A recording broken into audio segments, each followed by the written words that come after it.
नवाए ज़िया के साथ प्रोफेसर ज़िया। पाकिस्तान के में जो रियासत का निज़ाम है उसके अंदर हम उन रूट काजेज़ को देखने की कोशिश कर रहे हैं जिसको ट्रीट करके जो है वो पाकिस्तान को एक ऐसी मंजिल की तरफ गामज़न किया जा सकता है कि जो हमारे आबाओ अजदाद की ड्रीम है, जो हमारे आज के हालात वाक़यात का तकाजा है, या जिसमें हम अपने आइंदा आने वाली नस्लों के लिए एक बेहतर मुस्तकबिल का ख्वाब जो है वो देख सकते हैं। पाकिस्तान के निज़ाम को एक रूट काज के तौर पर अगर हमने देखना तो उसमें से एक अहम जो काज रूट काज है, date is the concept of the loyalty. अब यहाँ पर जो लॉयल्टी का जो कॉन्सेप्ट है, क्योंकि कोई भी जो इजमा होता है या जो एक ग्रोह होता है उसके अंदर जो सबसे ज़्यादा जो उसकी कामयाबी की जो ज़मानत होती है वो उनके दरमियान जो है वो बाहमी यगानगत का तस्वर होता है। अब यही यगानगत जिसको हम कौमी यकजहती का नाम दे देते हैं,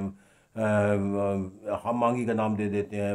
वतन से मोहब्बत का नाम देते हैं, पेट्रोटिज़म का नाम देते हैं, वो तमाम इस्तेलाहात आप जो इस्तेमाल करना चाहते हैं, लेकिन हम इसको अगर ब्रॉडर कॉन्सेप्ट के अंदर लें तो मैं इसको जो है वो तमाम पाकिस्तान के अंदर जो सियासी और गैर सियासी अदारे और सरगर्मियाँ की जाती हैं उसके अंदर जो मैं एक बुनियादी तस्वर उस तंजीम के हवाले से देखूँ तो that is the root cause of every organization and that is the concept of the loyalty. अब लॉयल्टी क्या होती है किसी भी ऑर्गेनाइजेशन के अंदर, किसी भी ग्रोह के अंदर, इज्तिमा के अंदर, कि वो उस ग्रोह के अंदर एक फ़र्द के तौर पर जो है वो एक ऐसा किरदार अदा करे जिससे पूरे जो ग्रोह के मफादात का तहफ़्फ़ुज़ और फ़रोग़ होता हो। जिस तरह एक जिस्म होता है, जिस्म के तमाम उज़्व अगर तंदुरुस्त हों तो तब जाके जो है वो एक ताकतवर और तवाना जिस्म तश्कील पाता है। ऐसा कोई भी तंजीम जो होती है वो ताकतवर और तवाना उस वक्त बनती है जब उसके तमाम उज़्व अलमिया यहाँ पर यह है कि पाकिस्तान के अंदर जो तंजीम साजी किसी भी जगह पर मौजूद की जाती है वहाँ पर जो किरदार है ऑर्गन का, वो किरदार जो है वो कोई अदा करने के लिए तैयार नहीं है। अगर मैं इसको एक फॉर एग्ज़ाम्पल के तौर पर लूँ तो मैं कहते हैं कि एक पोलिटिकल पार्टीज़ है, अफराद का एक ऐसा ग्रोह है जो एक सियासी शोरों के तहत जो है वो नशोनुमा पाता है। लेकिन हम सियासी अगर तंजीम का साजी का जायज़ा लें तो वहाँ पर जाकर जो सियासी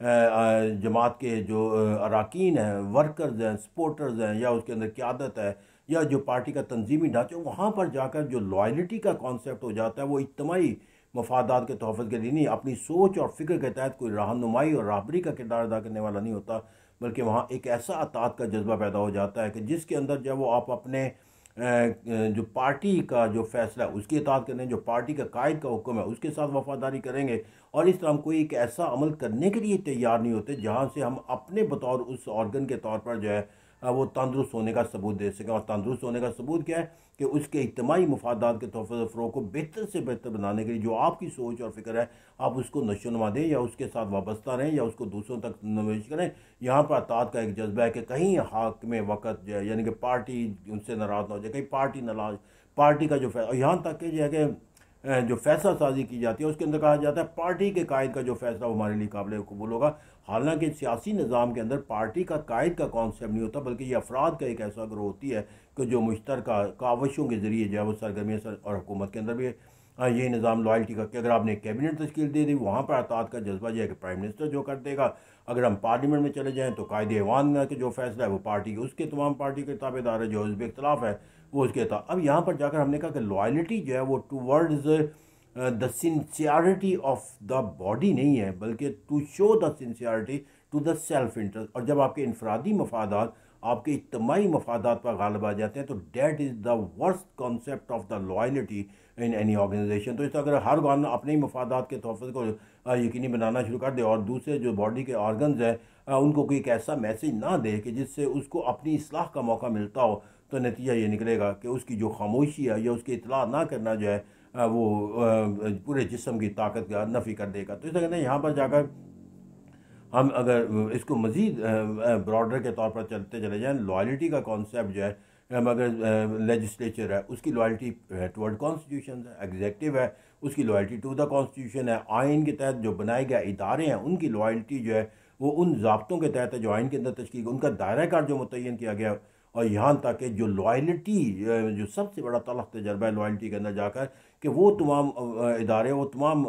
जो अफराद हैं जिनसे अपने फ़राइज़ की अदायगी के लिहाज से ओथ का कॉन्सेप्ट लिया जाता है, वो अपने ओथ के पैमाने को भी जो अगर देखेंगे तो उन्हें उस ओथ के पैमाने के ऊपर भी अपनी लॉयल्टी टुवर्ड द ओथ दिखाने के अंदर भी नाकामी का कॉन्सेप्ट पैदा होता नज़र आएगा कि इससे बड़ी ओथ की लॉयल्टी से जो है वो एक क्वेश्चन मार्क क्यों नहीं पैदा किया जा सकता या क्यों नहीं होता, जब हम ये देखते हैं कि एक मुल्क के सॉवरन इदारे के अंदर बैठे हुए अफराद की जो गुफ्तगू होती है उनसे मतलब कहा जाता है कि द पार्लियामेंट्री कॉन्वर्सेशन करना जो है